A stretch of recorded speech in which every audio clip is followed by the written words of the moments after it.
ಕಳೆದ ತಿಂಗಳು ನಮ್ಮ ಭೈರವ ಕಳೆದೋಗ್ಬಿಟ್ಟಿದ್ದ. ಮನೆ ಗೇಟ್ ತೆಗೆದಾಗ ಓಡೋಗ್ಬಿಟ್ಟ. ಓಡೋದವನು ಒಂದು ದಿವಸ ಆದರೂ ಬರಲಿಲ್ಲ. ಅಕ್ಕಪಕ್ಕದ ಬೈಲಲ್ಲೇ ಆಟ ಆಡ್ಕೊಂಡಿದ್ದ. ರಸ್ತೆಯಲ್ಲಿ ಮಳೆಯಲ್ಲಿ ನೆನ್ಕೊಂಡು ನಿಂತಿದ್ದ ಅಂತೇಳಿ ಹೇಳ್ತಾರೆ. ರಾತ್ರಿ ಯಾರೋ ಸ್ನೇಹಿತರು ಇವನನ್ನು ಕಾರಲ್ಲಿ ಕೂರಿಸ್ಕೊಟ್ಟು ಬೆಂಗಳೂರಿಗೆ ಕರ್ಕೊಂಡು ಹೋಗ್ಬಿಟ್ಟಿದ್ದಾರೆ. ನಾವು ಸುಮಾರು 4-5 ದಿವಸ ಸತತವಾಗಿ ಎಲ್ಲ ಅಕ್ಕಪಕ್ಕ ಸ್ಥಳದಲ್ಲಿ ಹುಡುಕಿದ್ವಿ, ಭೈರವ ಸಿಗಲಿಲ್ಲ. ಕೊನೆಗೆ ಎಲ್ಲ ವೆಬ್ಸೈಟ್ಗಳಲ್ಲಿ, ಎಲ್ಲ ಗ್ರೂಪ್ಗಳಲ್ಲಿ ಭೈರವ ಕಳೆದೋಗಿದ್ದಾನೆ ಅಂತೇಳಿ ಮಾಹಿತಿನ ಹಂಚ್ಕೊಂಡ್ವಿ. ಒಂದು ದಿವಸ ಒಬ್ಬರು ಫೋನ್ ಮಾಡಿದ್ರು, ನಿಮ್ಮ ನಾಯಿ ನಮ್ಮ ಹತ್ರ ಇದೆ ಬನ್ನಿ ಅಂತ ಹೇಳಿದ್ರು.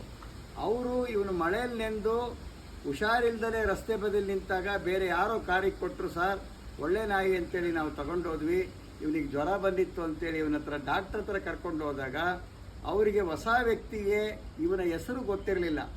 ಅವರು ತಮ್ಮ ಏನು ಪ್ರೇರಣೆ ಅವರಿಗೆ ಮನಸ್ಸಲ್ಲಿ ಇಚ್ಛೆ ಬಂತು ಅದರ ಇಚ್ಛೆಯಂತೆ ಆ ವ್ಯಕ್ತಿ ಹೆಸರು ದತ್ತಾತ್ರೇಯ ಅಂತ ಅವರು ಅರ್ಚಕರು ಆಗಮಿಕರು ಅವರು ಇವನಿಗೆ ಭೈರವ ಅಂತಲೇ ಅವರು ಇವನಿಗೆ ನಾಮಕರಣ ಮಾಡಿ ಡಾಕ್ಟ್ರ್ ಹತ್ರ ಇವನ ಪೇಷಂಟ್ ಕಾರ್ಡಲ್ಲಿ ಭೈರ ದತ್ತಾತ್ರೇಯ ಅಂತಲೇ ಬರೆಸಿದ್ದಾರೆ. ಅದೇ ವಿಶೇಷ. ಇವನ ಪೂರ್ವಾಶ್ರಮದ ಹೆಸರು ಕೂಡ ಭೈರವ ಅಂತಲೇ ಇತ್ತು. ಆದರೆ ಅವರಿಗೆ ಇವನು ಭೈರವ ಅನ್ನೋದು ಹೆಸರು ಗೊತ್ತಿರಲಿಲ್ಲ.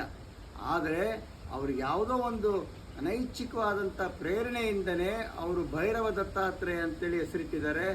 ಅವ್ರನ್ನ ಹೋಗಿ ನಾವು ಭೇಟಿ ಮಾಡಿದಾಗ ನಮ್ಮ ನಾಯಿನ ಕೊಟ್ಟರು. ತುಂಬ ಅವರು ಇದಕ್ಕೆ ಪ್ರೀತಿಯಿಂದ ಸಾಕಿ ಇವನನ್ನು ಆರೈಕೆ ಮಾಡಿದರು. ಅವರು ಕೂಡ ಕುಟುಂಬದವರು ಇದನ್ನು ತುಂಬ ಹಚ್ಕೊಂಡಿದ್ರು. ಆದರೆ ಅವರಿಗೆ ನಮ್ಮ ನಾಯಿನ ಕೊಡಬೇಕು ಅನ್ನೋಂಥ ಒಂದು ಭಾವನೆಯಿಂದ ನಮ್ಗೆ ಅವರು ಒಪ್ಪಿಸಿದ್ರು. ನೀವೇ ಸಾಕಿ ಅಂತಲೇ ಹೇಳಿದ್ವಿ, ಆದರೆ ಬೇಡ ಸಾರ್ ನೀವು ತಗೊಂಡೋಗಿ ಅಂತ ಹೇಳಿದ್ರು. ಇದರಲ್ಲಿ ವಿಶೇಷ ಏನಂದರೆ ದತ್ತಗುರುನ ನಾನು ಪ್ರಾರ್ಥನೆ ಮಾಡ್ತಾಯಿದ್ದೆ. ದತ್ತಗುರುವೇ, ಇವನು ಬರಬೇಕು ಅಂತ ಋಣ ಇದ್ದರೆ ಇವನು ಬರಲಿ ಅಂತೇಳಿ ಕೇಳ್ಕೊಂಡಿದ್ದೆ. ಆ ದತ್ತಗುರುವೇ ದತ್ತಾತ್ರೇಯ ಅನ್ನೋ ಹೆಸರಿರೋ ವ್ಯಕ್ತಿ ಹತ್ರನೇ ಅವನು ಹೋಗಿದ್ದ. ಅವರಿಗೂ ಕೂಡ ಭೈರವ ಅನ್ನೋ ಹೆಸರಲ್ಲೇ ಸೂಚನೆಯನ್ನು ಕೊಟ್ಟಿದ್ದ. ಅವನ ಮನೆಗೆ ಬಂದ. ದತ್ತಗುರು ಇದ್ದಾನೆ. ಜಯ ಗುರು ದತ್ತ. ದಿಗಂಬರ ದಿಗಂಬರ ಶ್ರೀಪಾದ ವಲ್ಲಭ ಅಲಕ್ ನಿರಂಜನ್. ದತ್ತಗುರು ಯಾವಾಗಲೂ ನಮ್ಮೊಡನೆ ಇರ್ತಾನೆ. ನಿಮ್ಮ ನಂಬಿಕೆ ಮತ್ತು ನಿಮ್ಮ ಶ್ರದ್ಧೆ ಯಾವಾಗಲೂ ನಿಮ್ಮನ್ನು ಕಾಯುತ್ತೆ.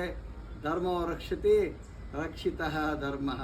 ನೀನೆ ನನ್ನ ಗುರುವೋ, ನೀನೆ ನನ್ನ ಏರೋವೋ, ನೀನೆ ನನ್ನ ದೈವವೋ, ನೀನೆ ನನ್ನ ಜೀವವೋ, ನೀನೆ ನನ್ನ ಮಾತಾ, ನೀನೆ ನನ್ನ ದಾತ, ನೀನೆ ಬಂಧು ಬಳಗ, ನೀನೆ